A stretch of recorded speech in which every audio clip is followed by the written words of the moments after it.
કચ્છમાં હાલ અત્રે તત્ર સર્વત્ર બધે જ પરચુરણની કારમી તંગી સર્જાઈ છે। જોઈએ એક ખાસ અહેવાલ। આ છે ભુજની શાક માર્કેટ।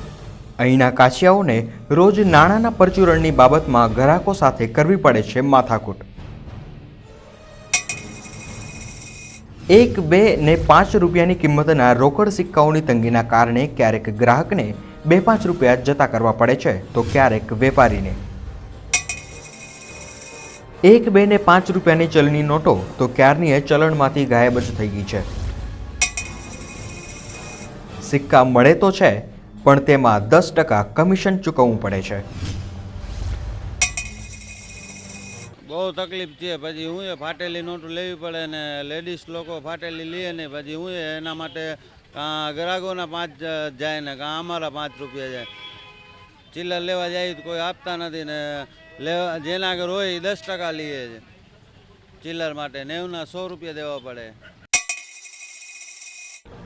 શાક માર્કેટની જેમ છૂટક ચીજ વસ્તુઓ વેચતા વેપારીઓ પણ પરચુરણની તંગીથી પરેશાન છે। ભુજના આ વેપારી પણ કહે છે કે પરચુરણ લેવું હોય તો 10% કમિશન ચૂકવવું પડે છે। ચિલ્લર મળતી નથી એટલે અમને ગ્રાહકો જતા કરવા પડે છે। અમુક ગ્રાહકોને આ ચોકલેટું ને પીપરું આપવી પડે છે પૈસા છૂટા પૈસાના બદલામાં ને આ ઘણીવાર ચિલ્લર લેવી પડે છે તો 100ના 110 રૂપિયા આપવા પડે છે। પરચુરણની તંગીના નામે તો અંતે ગ્રાહકોને જ મોટા ભાગે 2-5 રૂપિયાનું નુકસાન સહન કરવાનો વારો આવે છે। સિક્કાની અછતનું બહાનું રજૂ કરી વેપારીઓ તેમને ન જોઈતી ચોકલેટ કે પીપરમેન્ટ જેવી વસ્તુઓ પધરાવી દે છે। કોઈ પણ દુકાને વસ્તુઓ લેવા જઈએ છીએ ત્યારે ₹2 રૂપિયાનું વધતા હોય તો એના માટે રૂપિયા જતા કરવા પડે છે અથવા તો ચોકલેટ પીપર આપી દેવામાં આવે છે। ખબર નથી પડતી કે પરચુરણની અછત છે કે શું છે। પરચુરણની તંગીને નિવારવા ભુજની વિવિધ બેંક દ્વારા અવારનવાર પરચુરણ વિતરણના કાર્યક્રમ યોજવામાં આવે છે જેમાં લાખો રૂપિયાનું પરચુરણ વહેંચવામાં આવે છે। બેંકોના આ કાર્યક્રમ છતાં પરચુરણની તંગી કેમ હળવી થતી નથી તે એક વિચારવા જેવો પ્રશ્ન છે। ભુજની એક બેંકના અધિકારી કહે છે કે સિક્કાની કોઈ અછત જ નથી। કહેવાતી અછત કૃત્રિમ રીતે સર્જવામાં આવી રહી હોવાનું તેઓ જણાવી રહ્યા છે।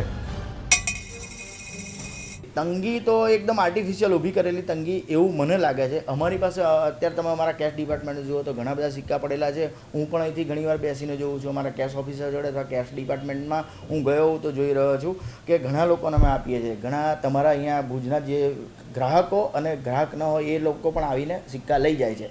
તંગી ઘણીવાર એવી રીતે ઊભી થાય છે કે મેં અહીંયા 1-2 વાર એવું માર્ક કરેલું કે વ્યક્તિના એના પરથી લાગે પહેરવેશ પરથી દેખાવ પરથી નહીં આવીને એમ કે મારે 5000ના સિક્કા જોઈએ તો અમે એને એસેસ કરીને કહીએ કે ભાઈ તારે 5000ના સિક્કાની શા જરૂર છે। પછી એ ઘણીવાર એમ પણ કહેતો હોય કે મારે બહાર જઈને બીજાને આપવા છે તો એવી રીતે અમે નથી આપતા। તંગી નથી। જ્યારે પણ જોઈતા હોય ત્યારે સિક્કા મળી રહેશે। અહીંથી બહાર ગયા પછી જો એક બાજુ રહેવા દેવામાં આવતા હોય અને તંગી ઊભી કરવામાં અમે તો અહીંયા એક સિક્કાનું વેન્ડિંગ મશીન પણ રાખેલું છે। ઉલ્લેખનીય છે કે થોડા વર્ષ અગાઉ સિક્કાને ઓગાળી તેમાંથી કિંમતી ધાતુ કાઢી લેવાના કારસા થયા હતા જેના કારણે વારંવાર પરચુરણની તંગી સર્જાતી હતી। જોકે આ બદીને ડામવા રિઝર્વ બેન્કે સિક્કાના કદ નાના કરી દીધા હતા અને કિંમતી ધાતુનું પ્રમાણ પણ ઘટાડી નાખ્યું છે। ત્યારે લાગે છે કે માત્ર ને માત્ર કમિશન કાઢવાની લાયમાં જ કેટલાક ચોક્કસ તત્વો દ્વારા આ પ્રકારની કૃત્રિમ તંગી સર્જવામાં આવી રહી છે। તાજેતરમાં જ રાજકોટમાં આરબીઆઈના અધિકારીઓએ પોલીસને સાથે રાખી આવા 5 જેટલા કમિશનીય તત્વોને ઝબ્બે કર્યા હતા। ત્યારે કચ્છમાં પણ આવા તત્વોને શોધીને ઝબ્બે કરવામાં આવે તો આ તંગી હળવી થઈ શકે છે। કચ્છ ઉદય ટીવી ન્યૂઝ ભુજ।